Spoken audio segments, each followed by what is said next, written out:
और उसके बाद जो वहां पर वायलेंस हुआ, जिसमें 3 मुसलमानों को गोली लगी, उनकी मौत हुई, हम इसका कंडेम करते हैं। ये फायरिंग नहीं बल्कि मर्डर है। वहां पर कोर्ट की तरफ से बगैर मस्जिद के जिम्मेदारों को, कमेटी को सुने उन्होंने एक एक्स पार्टी ऑर्डर पास कर दिया, वो गलत है। दूसरा यह है कि एक बार तो आपने गलत ऑर्डर दिया, सर्वे हो गया। दूसरा सर्वे जब किया आपने किसी को इत्तला नहीं दी। तीसरी बात यह है कि पुलिस का ये काम था कि मस्जिद कमेटी को कॉन्फिडेंस में लेते या वहां की पीस कमेटी को। मैं आज 3 दिन से देख रहा हूं कि जिस तरीके से संभल को लेकर रिपोर्टिंग की जा रही है, सच्चाई दिखाने के लिए कोई भी चैनल तैयार नहीं है। अगर जो सोशल मीडिया प्लेटफॉर्म ना हो या जो पत्रकार हैं, जो यूट्यूबर हैं, अगर वो सच्चाई को संभल की ना दिखाएं तो शायद संभल की सच्चाई भी सामने ना आए। आखिरकार क्या जरूरत थी कोर्ट को कि एक ही दिन सुनवाई करके और उसी दिन तुरंत फैसला ले लेना और उसके बाद में वहां पर सर्वे करने जाने देना? यहां पर कई सवाल हैं। इसको लेकर MIM chief barrister Asaduddin Owaisi ने गंभीर आरोप लगाए हैं, वहां की कोर्ट पे गंभीर आरोप लगाए हैं और अधिकारियों पर गंभीर आरोप लगाए हैं। यहां तक कहा कि ये जो 3 लोग जो मरे हैं वो एक तरीके से उनका मर्डर किया गया है। और स्पॉट असदुद्दीन ओवैसी ने बात कही और भी कई अधिकारियों पर बड़े इल्जाम भी लगाए हैं और उसके साथ में उनके ऊपर टिप्पणी भी की है। यह भी कहा है कि ऐसे अधिकारियों के ऊपर सख्त से सख्त कार्रवाई होनी चाहिए। सवाल कई हैं। संभल को 3 दिन से मैं देख रहा हूं बैठ के, जिस तरह से रिपोर्टिंग की जा रही है, जिस तरीके से समाज के सामने संभल की चीजों को दिखाया जा रहा है। अब आपको बता दें कि बहराइच में दंगा होता है और जो इंसान पब्लिक को लाकर, जो जनता को लाकर, जो वहां के विधायक लोगों को लाकर वहां प्रदर्शन करते हैं, उनके ऊपर एक भी FIR दर्ज नहीं की गई थी, जो कि बहराइच में बड़ी हिंसा हुई थी। संभल के अंदर जो वहां पर नेता भी नहीं थे, वहां के जो लोग भी नहीं थे, उनके ऊपर भी योगी सरकार की पुलिस ने FIR दर्ज कर लिया है। जी हां, आप सही सुन रहे हैं। सच बोले तो कौन बोले। मैं इसी बात पे कहता हूं कि मैं इसलिए जिंदा हूं कि मैं बोल रहा हूं। दुनिया किसी गूंगे की कहानी नहीं लिखती। मैं कई बार कह चुका हूं कि मुस्लिम समाज को सिर्फ उकसा के और उसको रोड पे लाया जाता है, उसके साथ खेल के उसको रोड पे छोड़ दिया जाता है। फिर उसके बाद उसका हाल लेने के लिए कोई भी वहां पर नहीं आता। उसके साथ कुछ भी हो, किसी की सेहत पे फर्क नहीं पड़ता। जी हाँ, बयानबाजी जरूर होती है, बड़ी बड़ी बयानबाजी होती है, बड़ी बड़ी बातें होती हैं और उसके साथ में ट्विटर पे भी लिखा जाता है। लेकिन अगर जमीनी स्तर पर अगर सपोर्ट करने की बात की जाए तो जो नाम नेहाद सेकुलर पार्टी के जो नेता हैं वो दूर दूर तक दिखाई नहीं पड़ते। अभी आपको बता दें कि संभल के अंदर किस तरीके से मुस्लिम समाज को बेसहारा छोड़ दिया गया। तस्वीरें आपके सामने हैं, वहां की हिंसा आपके सामने है। आखिरकार सवाल ये है कि ये हिंसा हुई तो कहां से हुई? ये आग जो वहां पे भड़की, जिन लोगों ने पथराव के बारे में, जिनके बारे में कहा जा रहा है कि आखिरकार जब इन्होंने पथराव किया तो क्यों किया? क्या इतना बड़ा फैसला लेने के टाइम पे या इतना बड़ा सर्वे कराने के टाइम पे नोटिस नहीं दिया गया?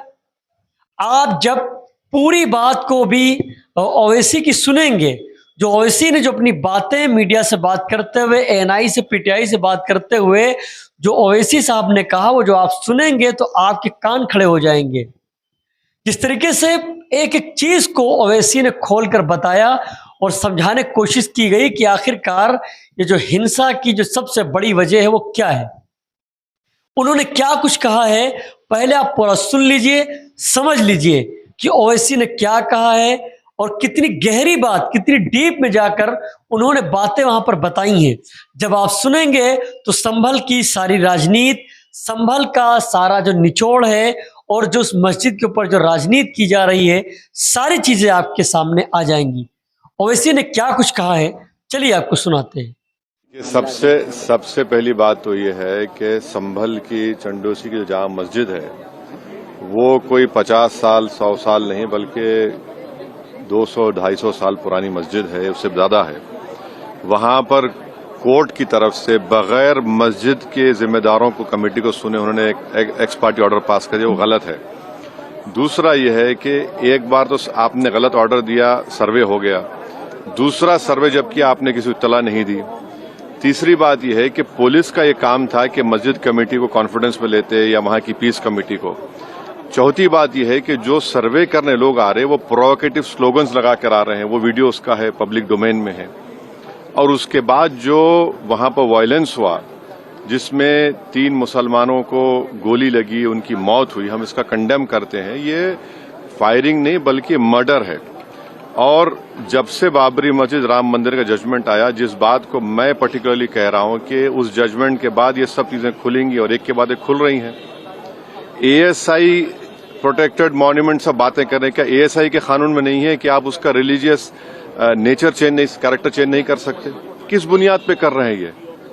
और आप किस बुनियाद पर अपने फेथ को दूसरों पे थोपेंगे? भाई कानून कोई चीज है ही नहीं है। जिस दिन कोर्ट में सुनवाई होती है उसी दिन ऑर्डर हो जाता है, उस दिन सर्वे भी हो जाता है। ये तो 1948 में ऐसे ही होता है बाबरी मस्जिद में। तो ये जो फायरिंग हुई है ये फायरिंग नहीं है, मर्डर है।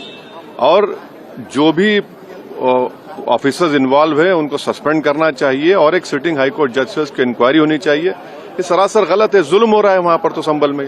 वहाँ के सांसद पे FIR दर्ज कर दिया गया। आप जिस पे चाहे कर लीजिए भाई, जिस पे भी चाहे कर लीजिए, जज आप, जूरी आप, सब आप, तो बचेगा क्या फिर? अब सर जेपीसी में आप लोगों ने समय मांगा है, क्या कहेंगे? जी, जैसा अभी आपने हमारे डेलीगेशन तरफ से बोला गया है, मैं उसको रिपीट करना नहीं चाहता। मगर स्पीकर साहब ने बड़ी इत्मीनान से हमारी पूरी जितने मेंबर्स 11 नॉन बीजेपी एमपीज गए थे उनकी बात को सुना। वो बोले कि इसके ऊपर कंसिडर करेंगे और हमको उम्मीद है कि ऑनरेबल स्पीकर साहब इसका टेन्योर बढ़ाएंगे। क्योंकि आप देखिए बंगाल नहीं गई कमेटी, बिहार हम लोग नहीं गए, उत्तर प्रदेश में शिया वक्फ की प्रॉपर्टीज को हमने नहीं देखा। तो ऐसे कई, दिल्ली के मंत्री को बुलाना है, ऐसे कई स्टेट्स है जहां पर कमेटी को जाना चाहिए। वो स्टेक होल्डर्स हैं, उनकी बात को सुनना बहुत जरूरी है।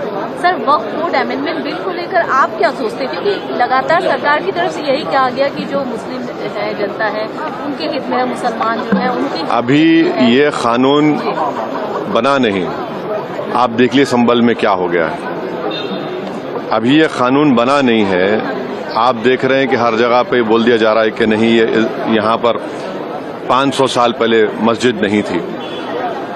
इस बिल में आप, ये बिल आर्टिकल 26 का वायलेट करता है। ये संविधान के फंडामेंटल राइट का 26 का ग्रेव वायलेशन है। ये बिल कलेक्टर को इतने पावर्स दे रहा है कि कलेक्टर तय करेगा कि कौन सी वक्फ प्रॉपर्टी है नहीं है। ये कैसे होगा? कलेक्टर कैसा जज होगा अपने ही केस में? तीसरा, आप किस बुनियाद पर इस बिल में आप नॉन मुस्लिम को मेंबर बना रहे हैं? जितने धर्म की बुनियाद पर, चाहे वो हिंदू धर्म के एंडोमेंट बोर्ड्स हो, चाहे दिल्ली का SGPC हो या उसका एक्ट हो, या क्रिश्चियंस के जो भी उनके धर्म के संस्थाएं हैं, वहां पर तो कोई उसी धर्म का आदमी मेंबर बनता है। आप तो कंपलसरी स्टेट वक्फ बोर्ड में जहां पर 11 मुसलमान बनते थे, वहां पर आप मेजॉरिटी नॉन मुस्लिम बनाना चाह रहे हैं। सेंट्रल वक्फ काउंसिल में मेजॉरिटी ऑफ नॉन मुस्लिम बनाना चाह रहे हैं। क्यों करना चाह रहे हैं आप? ये क्या मकसद है आपका? कलेक्टर को इतना पावर दे रहे हैं। तो ये आर्टिकल 26 का ग्रेव वायलेशन है और इसीलिए वक्फ को बचाने के लिए नहीं लाया जा रहा है। ये वक्फ को खत्म करने के लिए, और वक्फ बोर्ड को सिर्फ एक पोस्ट ऑफिस बना के रखना चाह रहे हैं। तो जो वक्फ की प्रॉपर्टी है वो गवर्नमेंट की दी भी नहीं है, इसको मुसलमानों की गाड़े खून की कमाई है, तो आप उसको छीनना चाह रहे हैं। और उतना ही मकसद है सरकार का।